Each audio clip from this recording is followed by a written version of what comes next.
पूज्य बाबूजी महाराज ने लिखा है, दुनिया में बेशुमार मनुष्य हो चुके हैं जो एक दूसरे से बढ़ चढ़कर माने गए हैं। संत, महात्मा, ऋषि मुनि, ज्ञानी व गुरु बहुत हो चुके हैं जो कि एक दूसरे से अधिक योग्य और पहुँचे हुए जाने गए हैं। अर्थात दुनिया कभी इन लोगों से खाली नहीं रही। दीपक हमेशा टिमटिमाते ही रहे और कुछ न कुछ प्रकाश फेंकते रहे, जिससे मनुष्य को लाभ होता भी रहा। परंतु असल दीपक तभी प्रकाशित होता है जबकि ईश्वर की इच्छा और आज्ञा होती है।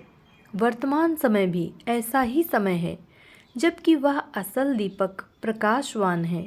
जैसा कि मैंने अपनी किताब सहज मार्ग के संदर्भ में राजयोग की प्रभाव क्षमता में लिखा है, अब आवश्यकता केवल इस बात की है कि लोग पतंगों की भांति बनने की चेष्टा करें। मेरी प्रबल इच्छा थी कि मैं लोगों को अध्यात्म उन्नति की अंतिम हद का अंदाज़ा करा सकूं, जिसके विषय में मैंने अपनी पुस्तकों में जगह जगह पर बताया है। सहज मार्ग की आध्यात्मिक शिक्षा भी उस अंतिम लक्ष्य पर निगाह रखते हुए उसी प्रकार उच्च कोटि की है। साधारण नियम है कि एक ऊंचे लक्ष्य की प्राप्ति के लिए शिक्षा भी उसी प्रकार ऊंची होनी आवश्यक है, जो कि हमें अंतिम ध्येय की प्राप्ति में सहायक हो।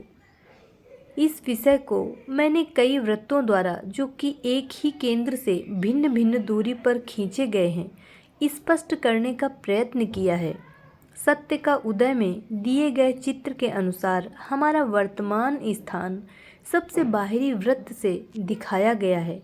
यहाँ से हमको अपने मुख्य लक्ष्य अर्थात केंद्र की ओर जाना है। यही हमारी कुल यात्रा है और यही केंद्र उसका अंत।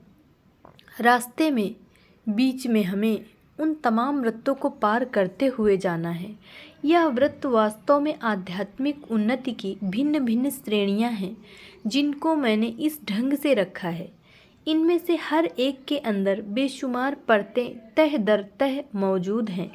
एक एक तह को पार करने के लिए बहुत समय की आवश्यकता है। इन वृत्तों में सुख के 5 व्रत माया के व्रत कहे गए हैं और यही मानव जीवन की पहली मंजिल है। आरंभ में यह दशा गाढ़ी और ठोस रहती है, परंतु आगे बढ़ने पर पतली और हल्की होती जाती है। 5वें व्रत पर पहुँचने पर यह दशा अत्यंत सूक्ष्म हो जाती है, यहाँ तक कि माया का असर भी लोप होने लगता है। इस दशा को प्राप्त किया हुआ मनुष्य माया रहित कहा जा सकता है और यह अव्यक्त गति की दशा है। लोगों ने उसे जीवन मोक्ष की दशा भी कहा है। खुलासा यह कि माया के कड़े बंधनों से छुटकारा मिल जाता है। इसके बाद जो कुछ भी रह जाता है वह माया का शुद्ध सात्विक रूप है। साधारणतया लोगों का यह विचार है कि माया के बंधनों से मुक्त होने का अर्थ यह है कि हमारा प्रवेश ईश्वरीय मंडल में हो गया। इसका अर्थ यह हुआ कि माया के 5 वृत्तों को पार करने के बाद दूसरा क्षेत्र ईश्वरीय मंडल ही है। परंतु मुझे गुरु महाराज से रोशनी मिलने पर यह ज्ञात हुआ कि ऐसा नहीं है। माया की श्रेणियों अर्थात आरंभ के 5 वृत्तों के बाद दूसरा क्षेत्र अहंकार का है, जिसको मैंने आगे और 11 वृत्तों में प्रकट किया है। यह अहंकार की 11 श्रेणियां हैं। हर एक व्रत पर इसकी दशा का अलग अलग वर्णन करना बहुत कठिन है, क्योंकि इसके लिए शब्द ही नहीं मिलते। अब हमारी यात्रा अहंकार के इस मैदान में शुरू होती है और हम एक एक करके उन व्रतों को पार करते हुए आगे चलते चले जाते हैं। समझने के लिए केवल इतना कहना काफ़ी है कि ज्यों-ज्यों हमारा पग आगे बढ़ता जाता है, अहंकार की दशा जो आरंभ में गाढ़ी और स्थूल थी, अब धीरे धीरे हल्की और सूक्ष्म होती जाती है। यहाँ तक कि अंतिम व्रत तक पहुँचने तक अहंकार लगभग समाप्त हो जाता है। अहंकार का पूर्ण रूप में नष्ट हो जाना बिल्कुल असंभव है। कुछ न कुछ रहेगा ही, परंतु वह इतना सूक्ष्म होगा कि उसको अहंकार कहना भी उचित न होगा। उसको समझने के लिए एक हल्का अहम भाव कह सकते हैं। इस प्रकार से इन 16 व्रतों को पार करके हम माया और अहंकार के बंधनों से मुक्त हो गए और हमारा पग ईश्वरीय मंडल, जिसको कि मैंने केंद्रीय क्षेत्र कहा है, पहुंच गया। यहाँ पर न माया है न अहंकार, केवल एक अत्यंत सूक्ष्म अहम भाव, जिसको मैंने पहचान कहा है। इस मंडल में भी 7 श्रेणियाँ हैं, जिनको मैंने प्रकाश के 7 घेरे कहकर प्रकट किया है। परंतु वह प्रकाश भी कैसा, जो कहने मात्र का है। ज्यों ज्यों हम इन घेरों को पार करते हुए आगे बढ़ते जाते हैं, त्यों त्यों आइडेंटिटी यानी पहचान का वह गहरा भाव, जिसको ठोस कहना उचित होगा, धीरे धीरे सूक्ष्म होता चला जाता है। यहाँ तक अंतिम घेरे तक पहुँचने पर आइडेंटिटी अपना वास्तविक रूप धारण कर लेती है। इसका अर्थ यह हुआ कि अहम भाव भी नष्ट हो जाता है। इसके बाद खाली तैराकी ही तैराकी रह जाती है। अब हम उस अनंत सागर में तैरते चले जाते हैं, जिसका ओर छोड़ नहीं है। अब मनुष्य उस जगह पर पहुंचता है, जिसको मैंने अपनी किताब में अंतिम क्षेत्र प्रकट किया है।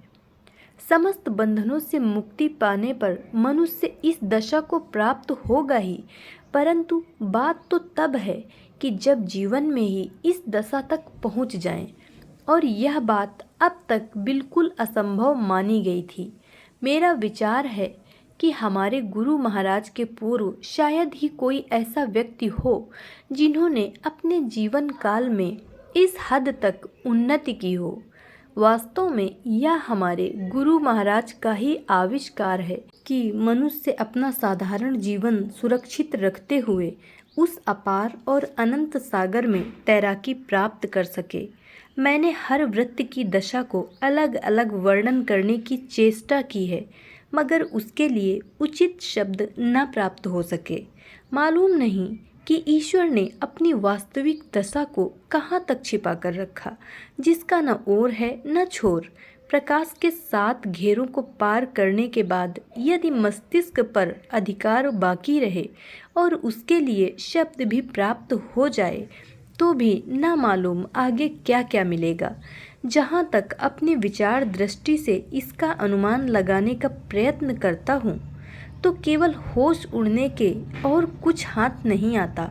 असल केंद्र निष्क्रिय है, उसके इर्द गिर्द भी एक प्रकार का वृत्त अनुमान में आता है, और जहाँ बस अंतिम वृत्त है, मैं उसका कुछ अनुमान ज़रूर लगा सकता हूँ, परंतु उसका वर्णन करना असंभव है। इससे आध्यात्मिकता के प्रेमी अंदाज़ा लगा सकते हैं कि ध्येय प्राप्ति के लिए उनको कितना चलना है और कहाँ पहुँचना है और कितना कठिन है।